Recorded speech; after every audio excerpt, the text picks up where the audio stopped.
inscrito no grande expediente, vereador Adriano Bressan.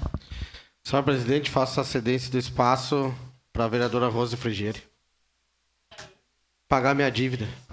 Vereadora Rose Frigieri, por cedência de espaço, ocupa a tribuna.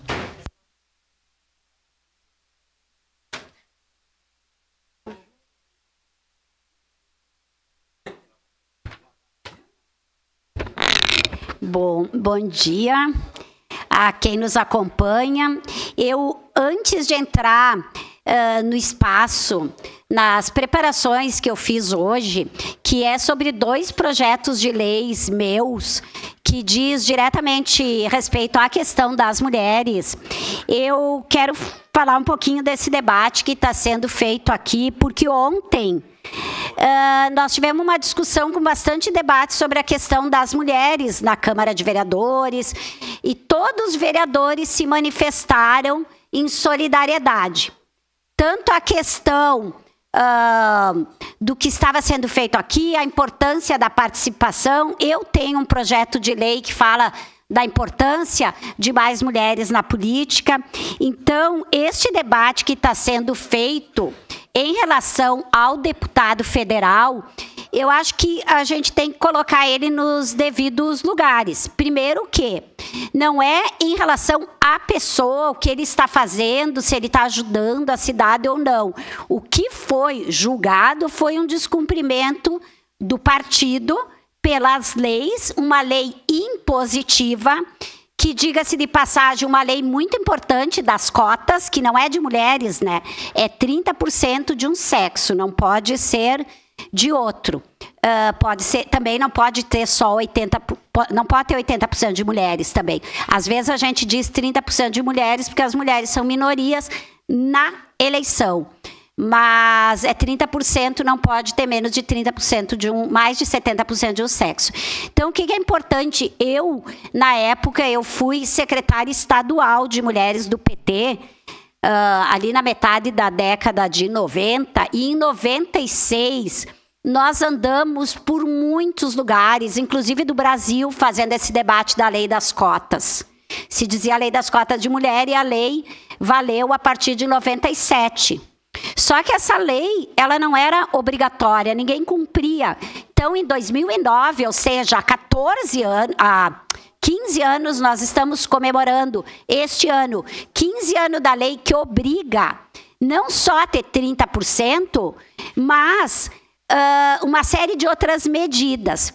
E para garantir que isso fosse efetivado, uma nova lei de 2018 fez com que o fundo partidário fosse dado uma lei, um fundo específico para as mulheres e também espaço na TV.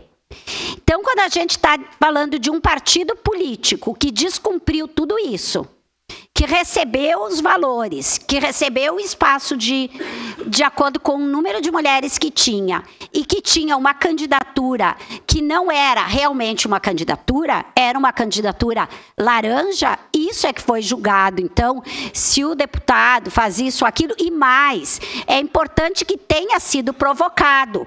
O poder judiciário não pode ir lá e dizer, teve uma vereadora em Caxias que fez 8 votos, ou outra vereadora do Patriota, aqui em Caxias também, que fez 2. Se alguém tivesse provocado com essa ação, muito provavelmente esses partidos perderiam os votos. Porque eu estava pesquisando, isso eu não tinha de cabeça, né? Desde 2020 até o fim do ano passado, 74 vereadores perderam seus mandatos por uma questão semelhante a essa, porque o partido naquela cidade não cumpriu e burlou uma lei. Então, isso é grave, porque nós estamos falando, eu posso não saber, mas se eu estou concorrendo para um partido, daqui a pouco meu partido não fez o seu registro e não estava regular.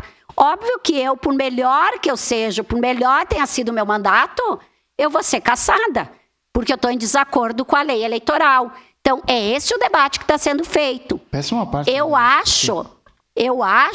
não vou me posicionar, porque Como eu sempre disse aqui, eu sempre vou esperar o devido processo legal, ainda tem recurso, então a coisa vai acontecer. Mas não vamos dizer que foi a primeira vez, que é perseguição, que a pessoa não é corrupta, porque não é isso que está sendo discutido.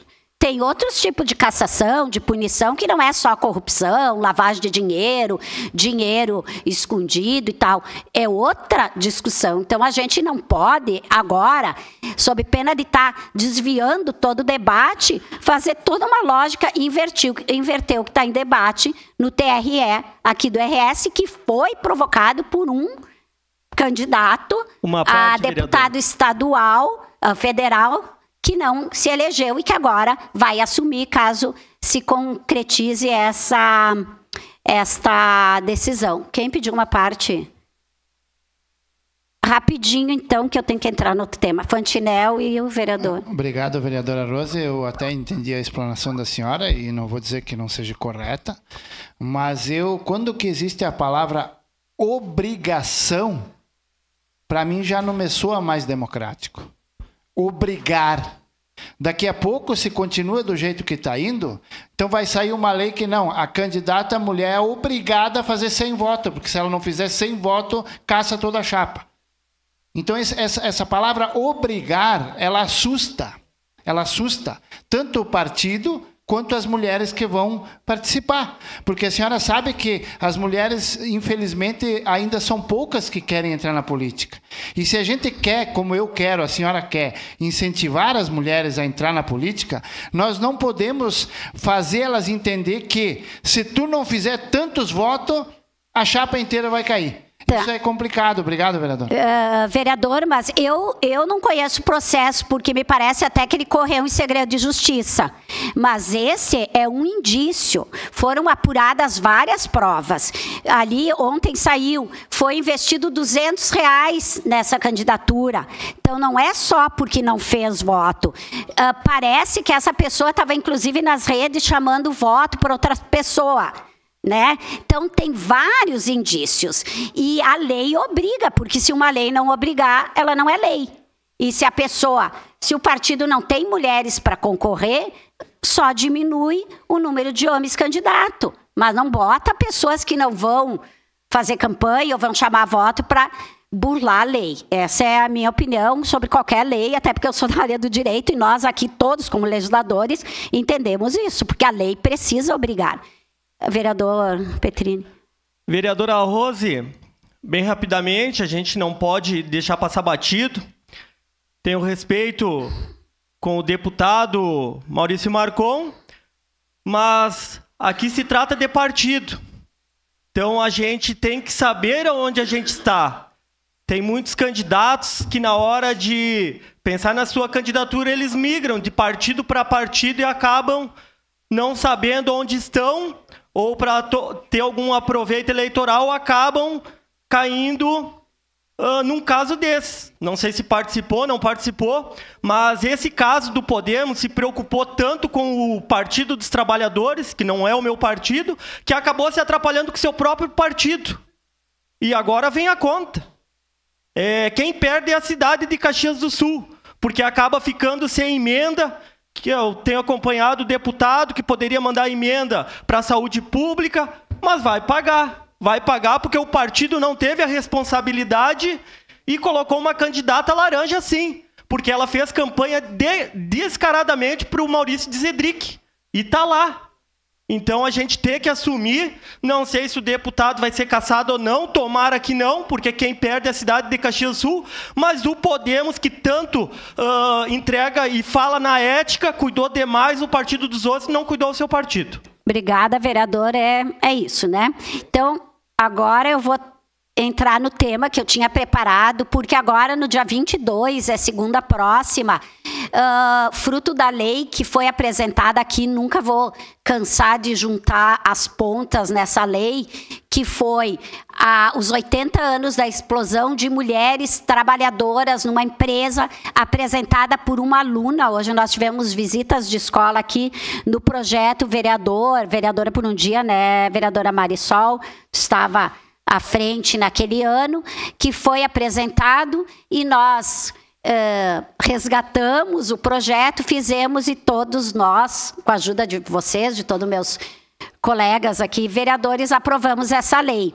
Então, eu vou falar disso porque é uma lei importante, o Dia Municipal das Mulheres Trabalhadoras, né, que busca tanto homenagear as mulheres vítimas da explosão da antiga gasola, mas também homenagear todas as mulheres de Caxias do Sul, do Brasil e até do mundo, né? Porque sofrem ainda com as desigualdades de gênero, com a exploração no trabalho e com as diversas discriminações cotidianas. Uma declaração de líder para a bancada do PT. Em declaração de líder, bancada do PT, segue na tribuna a vereadora Rose Frigieri. Então, infelizmente, se traz o resgate daquelas mulheres para relembrar aquele trágico acontecimento, mas, ao mesmo tempo, passar a mostrar que as mulheres ainda, no mercado de trabalho, precisam lutar muito pelas igualdade de condições de salários, né? É importante dizer que desde 2012, no ano passado, as mulheres são 43% da força de trabalho na sociedade, né? Então, eu não vou falar da história aqui, mas as mulheres começaram sempre trabalharam, né? As mulheres pobres, na verdade, sempre trabalharam, não só em casa, tinham que trabalhar em alguns momentos as mais vulneráveis. Mas, oficialmente, se tem que a entrada das mulheres no mercado de trabalho foi bem depois dos homens. Mas, no ano passado, elas passam a ser 43% dos trabalhadores e trabalhadoras ativas, né? Mas aí nós vamos ver que onde essas mulheres estão ocupando educação, saúde e serviço social. Isso são áreas importantes, né? Mas acaba sendo áreas, de alguma forma, até não tão valorizada na sociedade. E é uma extensão do trabalho que as mulheres desenvolvem em casa, no lar, na vida, porque é a educação, é o cuidado, a assistência, a saúde. Eu desafio qualquer um aqui dizer que quando uma filha está doente, a grande maioria que vocês conhecem, quem chama para o lugar é a mãe, que tem que buscar na escola, mas a grande maioria. Quem cuida da sogra no hospital, quem cuida da mãe, quem dorme no hospital, às vezes, para cuidar do idoso, a maioria são mulheres.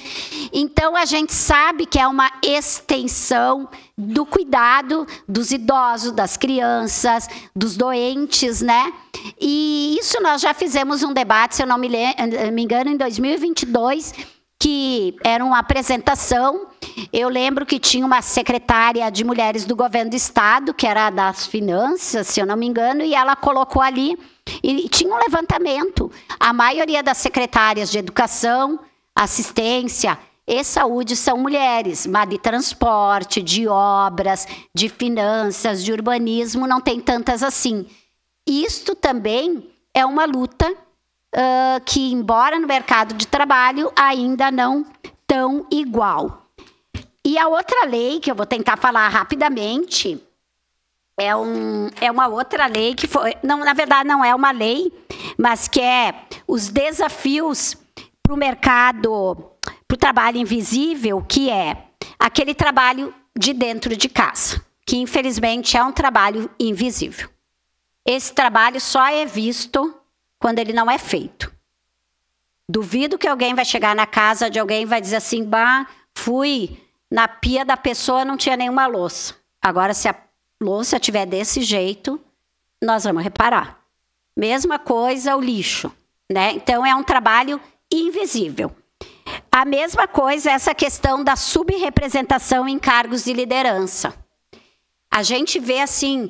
A maioria das associações de bairro são mulheres, mas o cargo mais acima é o homem. A maioria dos sindicatos, mulheres na base, mas presidência, geralmente homem. aqui, né, não é uma crítica, é uma observação. Nós recebemos aqui a instituição germânica, eu fui pesquisar ali, a grande maioria ao longo do tempo que ela foi fundada, né, vereador Lucas, acho que em 2006, a maioria foram mulheres. Aí senta um homem aqui na mesa para representar. Repito, não é uma crítica, não é uma crítica. Tudo bem, mas são... Sim, eu não estou dizendo que não é. Mas, de qualquer maneira, são subrepresentações nos cargos de direção. E a difícil conciliação entre a vida profissional e as responsabilidades domésticas. As taxas de desemprego são mais elevadas entre as mulheres, os salários são mais baixos, o emprego feminino é altamente concentrado em determinadas funções, a desigualdade salarial, então, ela é um dos maiores problemas no mundo inteiro, isso são dados, não é opinião. Em torno de 20% recebe menos que o homem e trabalham por semana aproximadamente o dobro os homens, né? A última pesquisa do PNAD de 2022 diz que as mulheres dedicam em média 21,3 horas semanais a fazeres domésticos e cuidado das pessoas. E os homens 11,7 para a mesma tarefa. Menos que a metade, né? Então, isso é uma desigualdade que afeta o trabalho da mulher no mercado também. O outro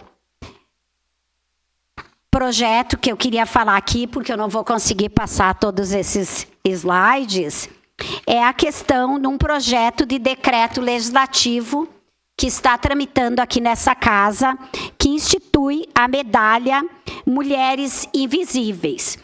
E qual é o objetivo deste projeto de decreto legislativo da casa, que eu apresentei, está tramitando nas comissões? É fazer com que as escolas da rede municipais, e aqui não é obrigatório, né, é as que quiserem, façam trabalhos com as crianças e adolescentes, os estudantes da rede municipal, para trabalhar, fazerem desenhos que mostrem o trabalho de dentro de casa, como eles enxergam o trabalho sendo feito em casa. Aí, a partir daí, será instituída essa medalha, nós vamos escolher, né, o melhor desenho. Nós é uma comissão criada pelo Fórum de Mulheres, pela Câmara de Vereadores, pela SMED, pelo CONDIM, vai escolher em cada categoria até o 3º ano, depois até o 6º e depois até o 9º, são 3 categorias, os melhores desenhos. A ideia é que a gente faça exposição, que a exposição se traduza num debate, em outros lugares, que fique aqui na Câmara, passem em escolas que quiserem, passem no shopping, onde for necessário, onde as pessoas quiserem, porque é uma ideia de valorizar as mulheres também.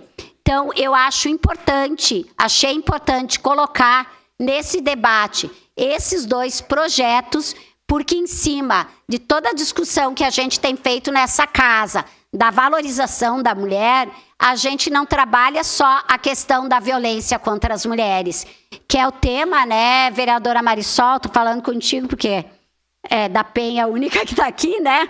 Mas, enfim, é uma ideia que comove, que passa, que todo mundo se sensibiliza com a violência contra a mulher, mas a violência, muitas vezes, na maioria das vezes, tem outras raízes, que é essa questão da desigualdade salarial, da desigualdade no mercado de trabalho, da sobrecarga das mulheres, de todo um conjunto de uma sociedade que leva à violência. Tem outras situações que nós precisamos debater das mulheres, no caso aqui da desigualdade no trabalho formal e informal, mas não chega só à questão da violência. Para concluir, então, eu quero dizer que nós, enquanto PEN, amanhã teremos, inclusive, uma reunião com a vice-prefeita. Nós estamos fazendo um debate com o Ministério das Mulheres para trabalhar a questão da Casa da Mulher Brasileira na nossa cidade.